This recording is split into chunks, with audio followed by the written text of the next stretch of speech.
नमस्कार, आप देख रहे हैं आरजे टाइम्स। अशोक गहलोत तो सीएम के पद से इस्तीफा देने जा रहे थे, भागकर कौन गया रोकने? जानिए इनसाइड स्टोरी। किसको फिक्र है कि कबीले का क्या होगा? सब इसी बात पर लड़ते हैं कि सरदार कौन होगा। आज कांग्रेस की कहानी इन्हीं दो लाइन के बीच कहीं भटक रही है। दिल्ली से लेकर जयपुर तक सरदारों वाले के घर में है। जो अशोक गहलोत कल तक गांधी परिवार के लाडले थे, आज वो काफ़ी हद तक विलन बन चुके हैं। गहलोत का हाल ही कुछ ऐसा है कि पार्टी के राष्ट्रीय अध्यक्ष पद तो गया ही, अब सीएम की कुर्सी पर भी संकट के बादल मंडरा रहे हैं। अपनी इस दिशा के लिए गहलोत किसी को दोष नहीं दे सकते, क्योंकि बगावत की पूरी कहानी के लेखक और निर्देशक सीधे तौर पर वो खुद ही दिखाई दे रहे हैं। गहलोत और उनकी राजनीति का बेहद करीबी से जानने वाले यह आसानी से जानते हैं और समझ सकते हैं कि गहलोत वो नेता है जिनकी इजाज़त के बगैर उनके समर्थक, विधायक और मंत्री कोई ऐसा कदम नहीं उठा सकते हैं। वजह से गहलोत की साख पर बट्टा लगे या पार्टी आलाकमान के सामने तो तलब कर जाए।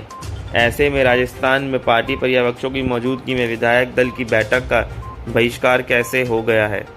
बुधवार की रात दिल्ली रवाना होने तक गहलोत ने अपने सरकारी घर पर बने रहकर अपने खास लोगों के साथ आगे की कहानी पर काम किया। गहलोत जानते थे कि उनके लोगों की बगावत ने आलाकमान की निगाहों में उनकी तस्वीर पलट डाली है। ऐसे में कुछ ऐसा करने की योजना बनाई जानी थी जिसके जरिए डैमेज कंट्रोल किया जा सके। इस बीच ये खबर आई कि बुधवार को दोपहर गहलोत के दफ्तर से राजभवन में राज्यपाल से मुलाकात का समय मांगा गया।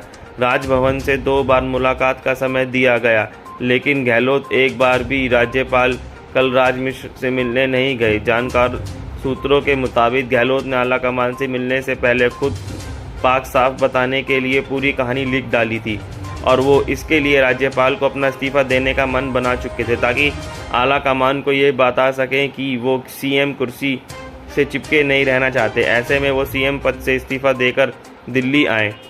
गहलोत ये भी दिखाना चाहते थे कि गांधी परिवार की मर्जी के मुताबिक पार्टी के राष्ट्रीय अध्यक्ष का चुनाव लड़ने के लिए तैयार है।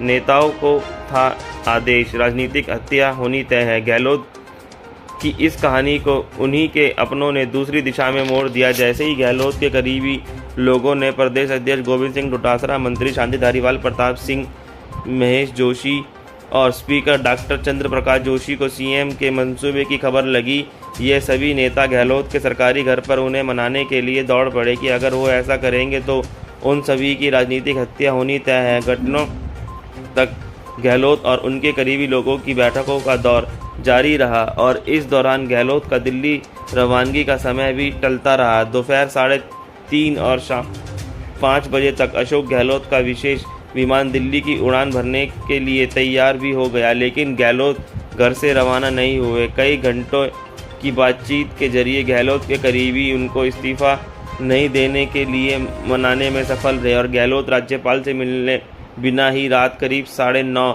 बजे दिल्ली के लिए निकल गए। गुरुवार की नई कहानी। दिल्ली पहुंचे अशोक गहलोत ने राजस्थान के पूरे घटनाक्रम का कांग्रेस पार्टी की छोटी मोटी घटना बताया, लेकिन गुरुवार को सोनिया गांधी से मुलाकात के बाद बाहर निकले गहलोत के हाव भाव साफ बता रहे थे कि कुछ घंटे पहले जिसे वो छोटी मोटी बात बता रहे थे उस पर सोनिया गांधी किस कदर नाराज है। माफ़ीनामे के तमाम बिंदुओं को कागज में लिख कर ले गए और अपने हाथों में पकड़े। अशोक गहलोत की पूरी सियासी सफ़र में ये रूप शायद ही किसी ने देखा होगा।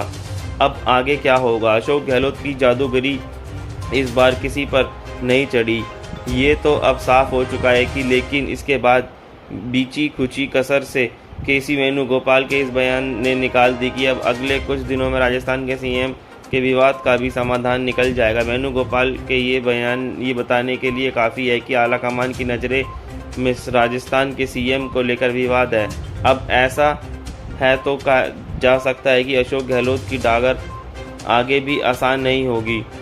अगले कुछ दिनों में एक बार फिर पार्टी पर्यवेक्षक जयपुर आकर विधायकों से राय शुमारी कर सकते हैं। सीएम इन वेटिंग बताए जा रहे हैं। सचिन पायलट पूरी तरह खामोश हैं। गहलोत के करीबी सुर बगावत के सभी सूत्रधार पहले से ही पार्टी अनुशासन तोड़ने के लिए नोटिस पा चुके हैं। ऐसे में बड़ा सवाल यह है कि अब आगे क्या होगा।